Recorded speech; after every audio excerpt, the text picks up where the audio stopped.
Iran ইসরায়েলকে বোঝাপড়ার জন্য 2 সপ্তাহ সময় দিলেন ট্রাম্প। সংঘর্ষে জড়ালে কিয়ামত দেখবে ওয়াশিংটন, হুঁশিয়ারি তেহরানের। বাড়ছে ডেঙ্গুর ব্যাপকতা, চোখ রাঙাচ্ছে করোনা। সাধারণ ঠান্ডা কাশি হলেই হাসপাতালে না যাওয়ার পরামর্শ।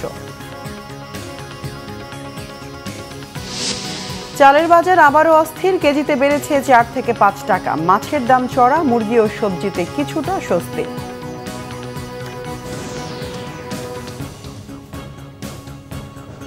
দেখছিলেন ক্রাউন সিমেন্ট সংবাদ শিরোনাম। এবার বিস্তারিত সংবাদ। শুরুতেই আন্তর্জাতিক খবর।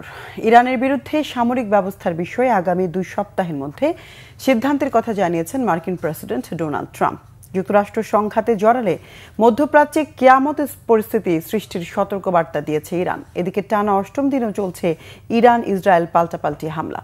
নিয়মিত ব্রিফিংয়ে হোয়াইট হাউস মুখপাত্র জানিয়েছেন, ইরান ইসরায়েল সংঘাতে যুক্তরাষ্ট্র জড়াবে কিনা তা আগামী 2 সপ্তাহের মধ্যেই স্পষ্ট হবে। এই সময়ের ভেতরে চূড়ান্ত সিদ্ধান্ত নেবেন প্রেসিডেন্ট ট্রাম্প, কারণ ট্রাম্প মনে করছেন এ বিষয়ে সমঝোতায় পৌঁছার সম্ভাবনা রয়েছে। হোয়াইট হাউস আশ্বস্ত করেছে, বরাবরের মতো এবারও কূটনৈতিক যোগাযোগের মাধ্যমে সমাধানকে সর্বোচ্চ অগ্রাধিকার দিচ্ছেন ট্রাম্প। এদিকে বিবিসিকে দেয়া সাক্ষাৎকারে ইরানের উপপররাষ্ট্রমন্ত্রী সাইদ খতিবজাদে বলেছেন, এই যুদ্ধ যুক্তরাষ্ট্রের নয়, তাই এতে যুক্তরাষ্ট্রের জড়ানো ঠিক হবে না। তার দাবি, যুক্তরাষ্ট্রের সাথে চলমান সমঝোতা আলোচনার অগ্রগতিতে নাশকতার উদ্দেশ্যেই বিনা উস্কানিতে অহেতুক হামলা চালিয়েছে ইসরায়েল। এদিকে টানা 8ম দিনের মতো অব্যাহত আছে ইরান ইসরায়েল পাল্টাপাল্টি হামলা। ইসরায়েল লক্ষ্য করে ক্ষেপণাস্ত্র আর ড্রোন হামলা চালিয়েছে ইরান। এদিকে তেহরানে অবস্থিত ইরানের বিশেষ বাহিনীর সদর দপ্তরে হামলার দাবি করেছে ইসরায়েলের সেনা সদর। সামরিক স্থাপনায় এমন হামলা অব্যাহত থাকবে বলেও হুঁশিয়ার করা হয়েছে।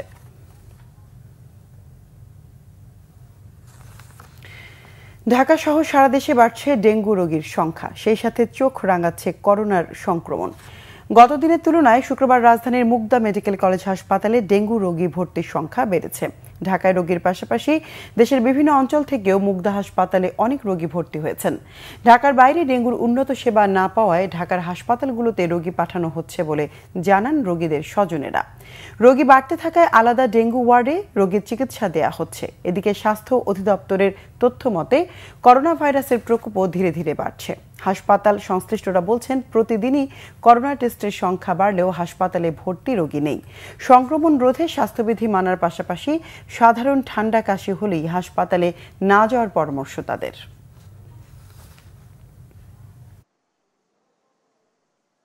তো বরগুনা হসপিটাল ভর্তি হয়েছিলাম, ওই জায়গায় 14 তারিখে ভর্তি হয়েছি, 2-3 দিন ছিলাম।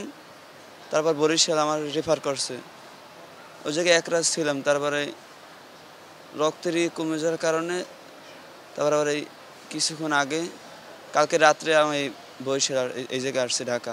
আমার রোগটা দেখা দিচ্ছে আজকে 6 দিন তলাম, এখানে ভর্তি হয়েছে আজকে 4 দিন। একই সাথে আমাদের দেশে করোনারও একটা প্রভাব রয়েছে, ডেঙ্গুরও প্রভাব রয়েছে, সাধারণ সর্দি কাশিও রয়েছে।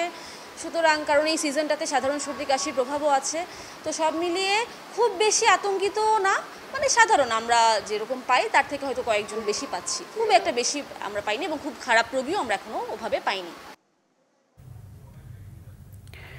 অন্তর্বর্তী সরকার 10 মাস পদে পদে জনগণকে হতাশ করেছে বলে মন্তব্য করেছেন বিএনপি চেয়ারপারসনের উপদেষ্টা অ্যাডভোকেট সৈয়দ মোয়াজ্জেম হোসেন আলাল। সকালে জাতীয় প্রেস ক্লাবে অপরাজেয় বাংলাদেশ আয়োজিত যুব সমাবেশে এ মন্তব্য করেন তিনি। বলেন, বিএনপি জনগণের জন্যই নির্বাচনের কথা বলে, কেউ কেউ নির্বাচনের কথা বললে গোস্বা করে উল্লেখ করে তিনি আরও বলেন, ভোটের অধিকার প্রতিষ্ঠার জন্যই নির্বাচন প্রয়োজন।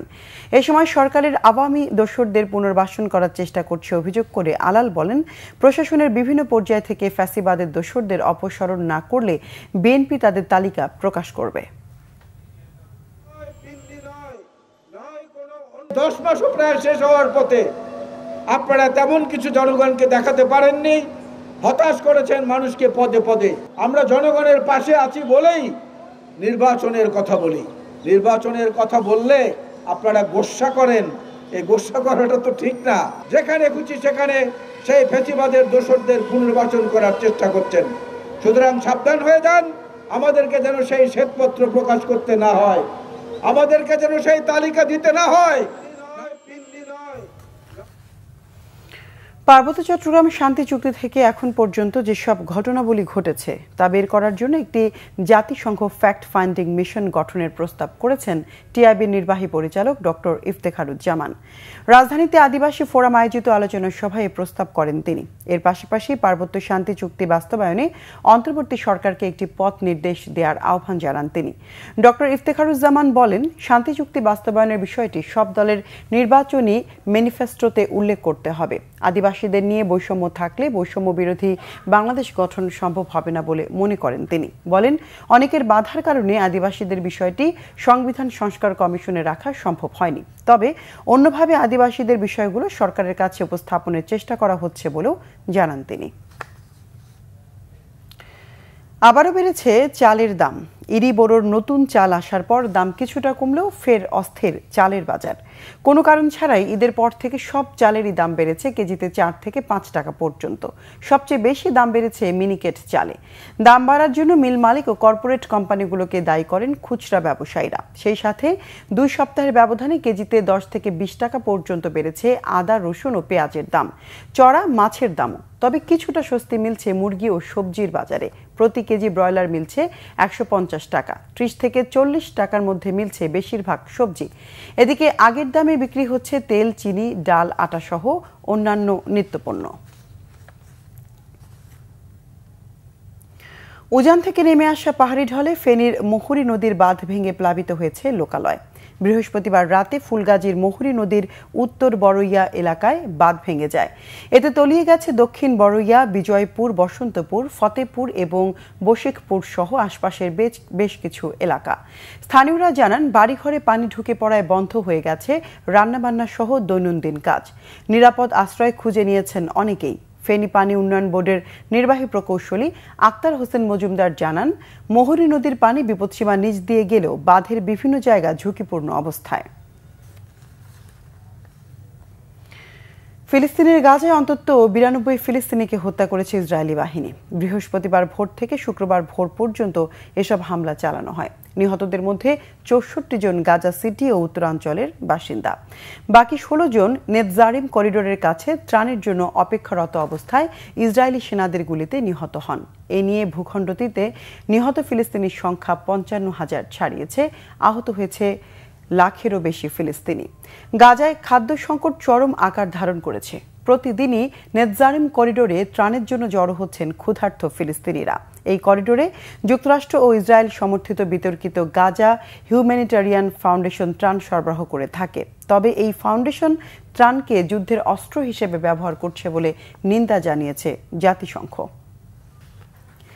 দর্শক, এ ছিল এখনকার মতো। পরের সংবাদ সন্ধ্যা 6টায়। এর আগে 5টায় রয়েছে নিউজ টপ 10। এছাড়া বাংলাভিশন সংবাদ ও সংবাদ সংশ্লিষ্ট অনুষ্ঠান দেখতে ভিজিট করুন www.bvnews24.com ও facebook.com/banglavisionnews এবং সাবস্ক্রাইব করুন youtube.com/banglavisionnews। এতক্ষণ সঙ্গে থাকার ধন্যবাদ সবাইকে।